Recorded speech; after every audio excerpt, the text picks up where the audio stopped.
बताओ हो 5 kilo ration उठावे खातिर सरकार फिंगरप्रिंट लगवावता।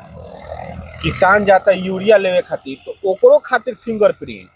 यहाँ तक कि पेंशन लोग उठावे जाता तो ओकरो खातिर फिंगरप्रिंट। तो सरकार कितना फिंगरप्रिंट लगवाई। एक जगह और फिंगरप्रिंट लगवा देवो, सबसे बढ़िया हुई। मतदान जब होता वो मतदानों करवाओ, फिंगरप्रिंट पर कराओ, डिजिटल फिंगरप्रिंट पर कराओ ना। वोट चोरी के समस्या, वोट चोरी के समस्या, ओकरा बाद गड़बड़ जो वोटिंग होता जे आवेला एगो आदमी 4-4 गो 5-5 गो वोट गिरा देवेला, ओकर समस्या खत्म हो जाई ना।